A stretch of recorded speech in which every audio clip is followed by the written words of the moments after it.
It's my great pleasure this morning to be able to introduce to you our commencement speaker. And in many ways, she personifies, that's what I was trying to say, personifies a lot of the virtues I was talking about just a moment ago. Jennifer Ferenstein graduated from Reed in 1988 with a degree in biology and received her Master's of Science in Environmental Studies from the University of Montana. Since then, she has devoted her life to repairing one of those dents to which I talked about as one of America's most important and leading environmentalists. Jennifer was elected the president of the Sierra Club, the country's oldest environmental organization. She was the youngest person ever to be elected president of the Sierra Club. She served in that role for two terms, and has since gone on to be a leader of the Wilderness Society, again, one of the most important environmental preservation groups in the country, where she works actively to prevent further degradation of the Rocky Mountain Front Range. It gives me great pleasure to introduce our commencement speaker for 2013, Jennifer Ferenstein.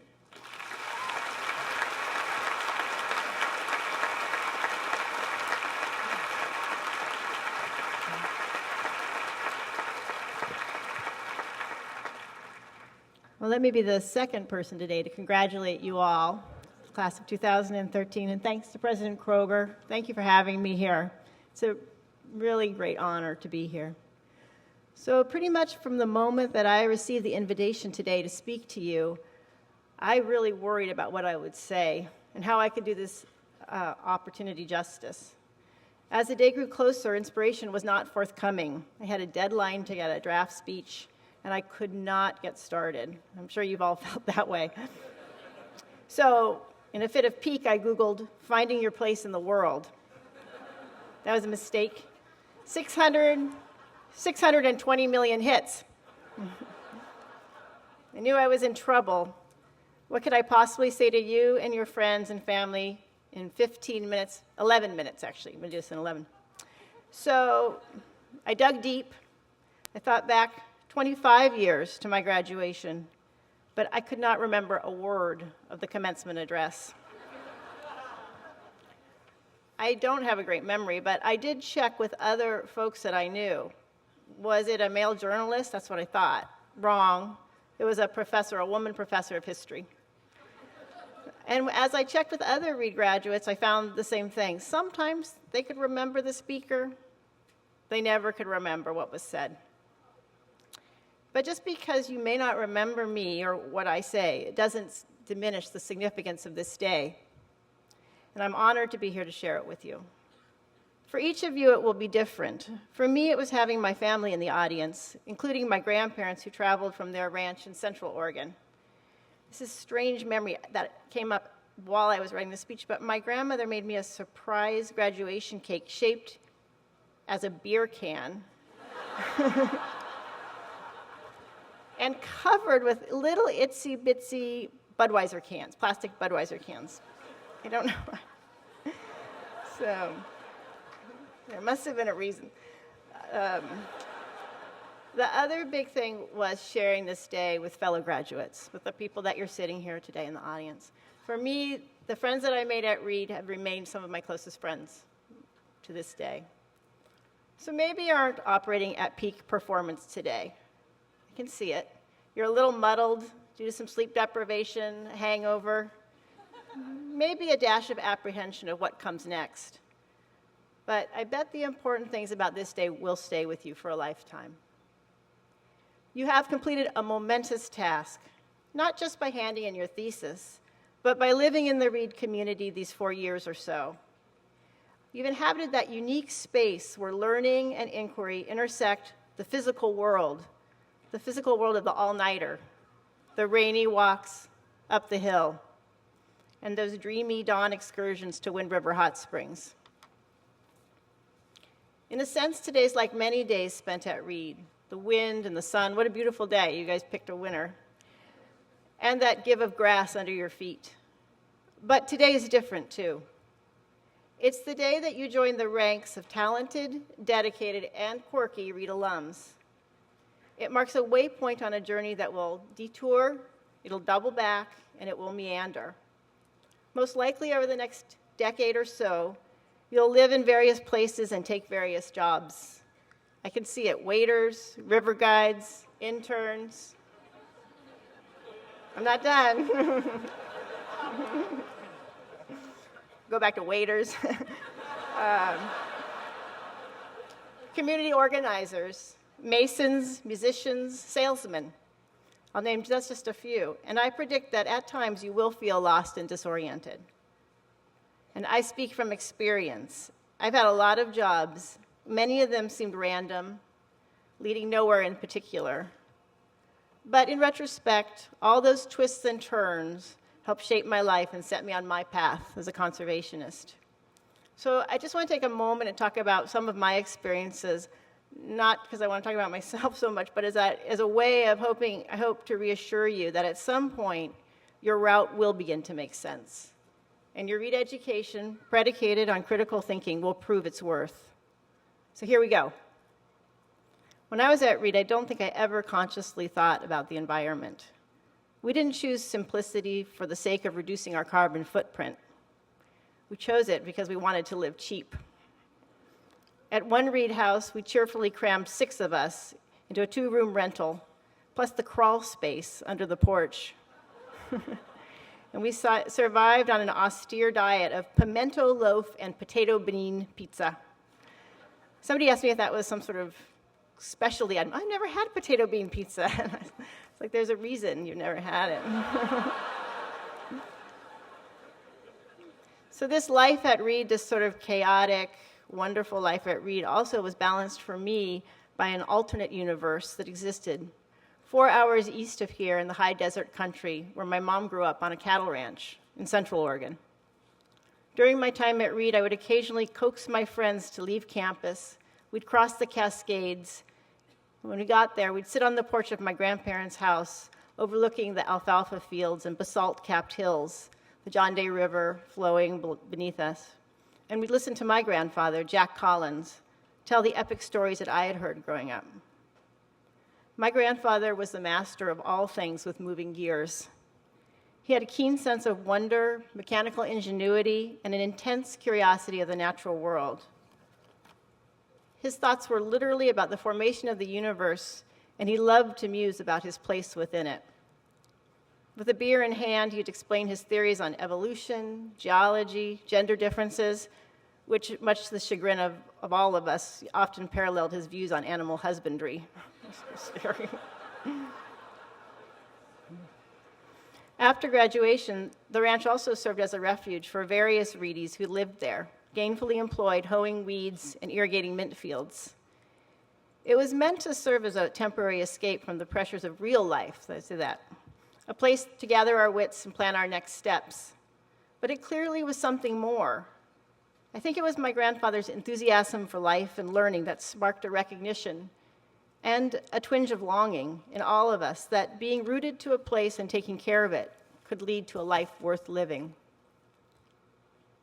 After Reed, I started working at a vet clinic in Berkeley, California, and I planned to go to veterinary school. I was the CAT scan technician for dogs. That's a weird, it was one of those strange jobs I had. But my ideal of being a vet, it was very all things bright and beautiful, tromping around in the lush countryside, delivering a calf, and then popping in for a cream tea. It really didn't mesh with reality. So eventually I settled in Missoula, and I worked on my Master's of Environmental Studies there. This interdisciplinary degree allowed me to explore the relationships between science, policy, culture, and the natural world. It wasn't much like Reed. I've had intense guilt, actually, for not being at the library all the time. It was really hard for me to not always be at the library. But I did spend a lot of time learning about a very utilitarian brand of natural resource management. There was an emphasis on productivity from a human's perspective, how to grow the biggest tree for wood fiber, how to raise the fattest cow for slaughter. And there wasn't a lot of regard for the complexities of the natural world. Without really knowing why or about it, I relied on my read education to draw connections between the humanities and the sciences and to challenge my professors and peers. By the time I finished my master's in the early 90s, conflict was the defining feature of the environmental movement, and Love Your Mother had been supplanted by jobs versus the environment. At some point, I joined the Sierra Club. This was my first exposure to a national environmental group, and I liked the fact that the club worked both locally and nationally on politics and policy. I volunteered for my local chapter, and eventually I ran for the national board as an upstart petition candidate. 4 years later, I was elected to be the club's president. And during my tenure, the debate over U.S. immigration policy, ecological implications of the war in Iraq, and the thorny realities of environmental justice were just some of the controversies that kept me busy. It was during this time that it slowly dawned on me that environmentalism was complicated. Quick fixes were rare, and the lasting solutions were often the product of compromise. And this was my biggest challenge: how to harness the passion, the commitment, and idealism of activists who demanded meaningful environmental protection, when the reality is that change is often incremental and slow to come. There was so much that was rewarding about being president. I got to meet people who cared deeply about their land and culture. I met a Gwich'in elder from Arctic Village, Alaska, fighting drilling and proposals in the Arctic Wildlife Refuge, and African Americans determined to stop the dumping of toxic chemicals along the Mississippi River's Cancer Alley. Time and again, I witnessed how people with a connection to place and to each other can shift the balance of power in their favor. Since leaving the Sierra Club board, I've tried to focus on things closer to home. For 9 years now, I've been working with ranchers, hunters, tribal members, and conservationists, a truly odd mix of people with very different and divergent politics, to protect the Rocky Mountain Front, an area that the Blackfeet Nation calls Mi'istakis, the backbone of the world. It's the last place in the lower 48 where grizzly bears still wander out on the plains. And for me, working to protect the front offers a way to become a part of what the writer Wallace Stegner calls the geography of hope. Like many men and women of my generation, I love my job, but there are times when I feel overwhelmed juggling the demands of family, work, and home. And I wonder how to keep going. I'm sure that there will be times when you'll feel overwhelmed too. But I'm here to tell you that your grounding in Reed will steady and sustain you. And while I probably shouldn't lean on Hollywood at this particular moment, it was either Lincoln or The Hobbit. I kind of went back and forth. I went with Lincoln. At what point in the movie Lincoln, the actor Daniel Day-Lewis, portraying the president, muses on the moral imperative and the political morass he faces? I did not come out of Reed with an acting degree, so forgive if I don't say it very presidentially, but this is what was said. A compass, I learned when I was surveying, it'll point you true north from where you're standing, but it's got no advice about the swamps and deserts and chasms that you'll encounter along the way.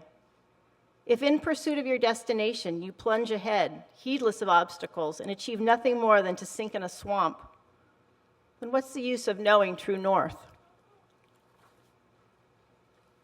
That seems to me to be the crux of it. You begin by caring for something, a place, a species, a principle, a people, something outside of yourself. And then you begin to orient yourself to true north and commit to its preservation. But knowing that something is right is not the same as knowing how to make it right. And in many cases, that map, the mental images that we all carry in our head of how things ought to be, will be more limited than the actual terrain you will negotiate throughout your journey. So although that mental map is a useful tool, it's also by definition limited. It bounds that space of decisions and imagination. For the last 4, 5, 6, whatever years or so, you've studied at Reed, and your studies have been about journeys, literal and metaphorical, as a means of exploring the human experience. Now you're about to leave the leeward calm and begin your journey into some seemingly uncharted territory. To succeed, you'll need intuition, skills, some dumb luck, resilience to turn back and explore new routes and persevere. And as you search for true north, your read experience will serve as the perfect companion and indispensable guide. Good luck, class of 2013. Enjoy the adventure. You'll do it. Thank you. Thanks very much.